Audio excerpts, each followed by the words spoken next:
Selain itu, waktu terbitnya itu 5 tahunan ya, supaya benar-benar terpercaya dan masih digunakan pada saat ini. Dalam membuat sebuah karya ilmiah yang nantinya akan dipublikasikan atau dilombakan, kita harus Logis. Mari kita Berpikir logis. bersama Podcast logis. senantiasa Membersamaimu tanpa terbatas. ruang dan waktu. What's up sahabat logis? Wah, senang banget bisa bertemu lagi dengan kalian semua, pendengar setia podcast logis.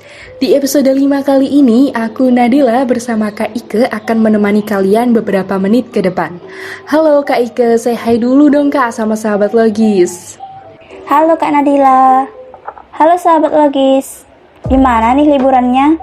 Apa tetap sibuk dan produktif? Atau rebahan aja nih? Kalau Kak Nadila gimana? Kalau aku baru-baru ini lagi ikut beberapa lomba KTI sih Kak, mau cari banyak ilmu dan pengalaman. Kalau Kak Ike gimana? Kalau aku sekarang sih buat KTI sambil progresan kegiatan lainnya Kak. Oh iya Kak, apa sih motivasi terbesar Kak Nadila ikut lomba KTI? Dan apa aja yang harus dipersiapkan sebelum ikut lomba KTI atau sejenisnya? Seperti yang sempat aku singgung tadi, aku mau mencari pengalaman dan ilmu di bidang kepenulisan. Aku berharap nanti aku sudah punya ilmu yang mencukupi saat aku menyusun skripsi di semester akhir. Lalu untuk persiapan, kita harus tahu syarat, format, dan tema dari lomba KTI itu sendiri, Kak. Begitu ya Kak Nadila. Nah, kebetulan banget nih Kak, topik kita hari ini akan membahas mengenai syarat kepenulisan. Jadi, sharing bareng yuk biar teman-teman yang mendengarkan bisa punya persiapan yang matang untuk ikut lomba. Wah, aku semangat banget nih Kak Ike. Jadi kira-kira apa nih yang mau dibahas duluan? Kalau dari aku, bakalan lebih afdol kalau kita bahas tentang etika kepenulisan secara umum nih Kak. Biar teman-teman yang baru terjun ke dunia kepenulisan tahu dasar-dasar kepenulisan tuh apa aja sih.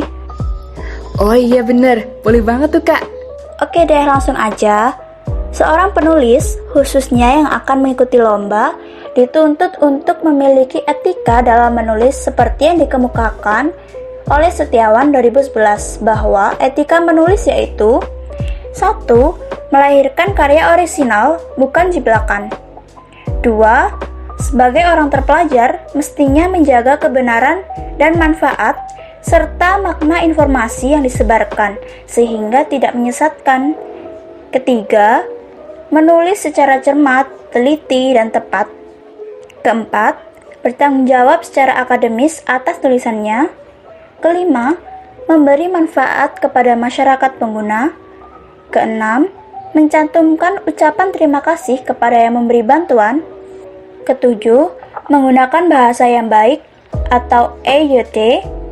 8. Dalam kaitan dengan karya ilmiah, menjadi kewajiban bagi penulis untuk mengikuti selingkung yang ditetapkan berkala yang dituju. 9. Menerima saran-saran perbaikan dari editor berkala yang dituju. 10. Menjunjung tinggi hak, pendapat, atau temuan orang lain. Dan yang terakhir, menyadari sepenuhnya untuk tidak melakukan pelanggaran ilmiah. Wah, ternyata cukup banyak ya yang harus dipenuhi. Aku mau tanya nih, untuk poin yang ke-8 maksudnya seperti apa ya Kak?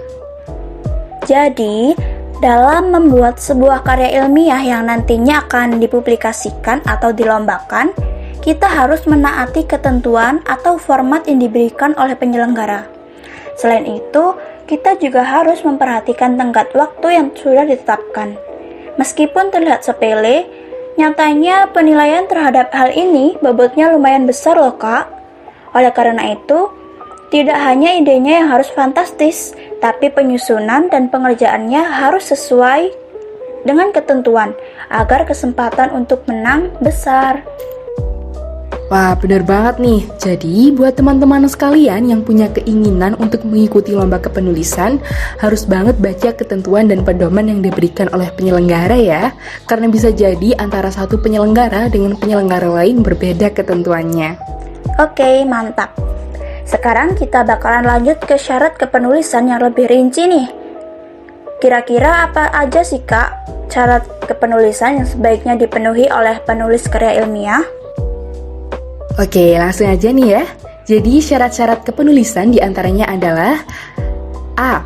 Komunikatif, harus disampaikan dengan uraian yang mudah dipahami pembaca, baik dari segi tata bahasa maupun kalimatnya.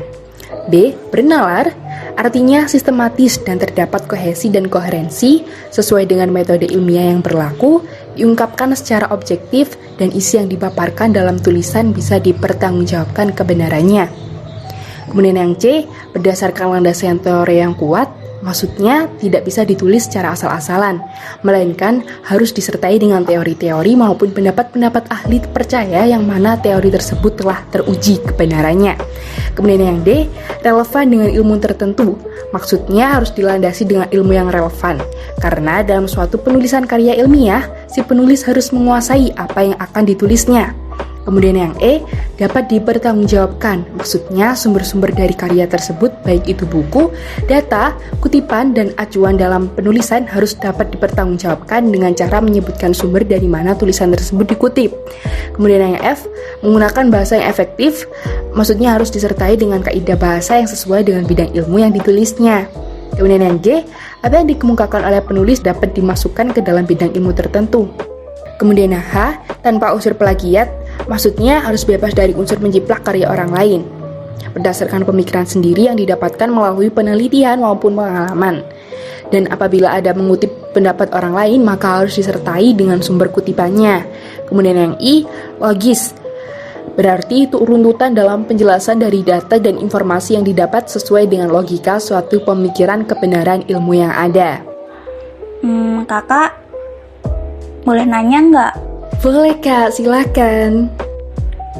Poin E itu kan ada kalimat sumber-sumber dari karya tersebut, baik itu buku, data, kutipan, dan acuan dalam penulisan harus dapat dipertanggungjawabkan. Nah, kalau kita ambil materi dari situs online itu bagaimana Kak? Boleh nggak? Tentu aja boleh Kak, tapi disarankan yang e-journal ya Kak. Selain itu waktu terbitnya itu 5 tahunan ya, supaya benar-benar terpercaya dan masih digunakan pada saat ini. Oh gitu ya Kak. Iya Kak, dari tadi obrolan kita pernah menyebut karya ilmiah. Sebenarnya karya ilmiah itu apa sih Kak? Wah, sebenarnya itu udah dibahas di podcast episode 4 Kak. Tapi aku kasih tahu sedikit deh. Menurut Eko Susilo M, karya ilmiah adalah suatu tulisan ataupun karangan yang diperoleh sesuai dengan sifat keilmuannya dan didasari dari berbagai hasil pengamatan, penelitian, dan peninjauan terhadap bidang ilmu tertentu yang disusun dengan menggunakan metode tertentu dengan memperhatikan sistematika kepenulisan yang baik dan santun serta dapat dipertanggungjawabkan keilmiahannya.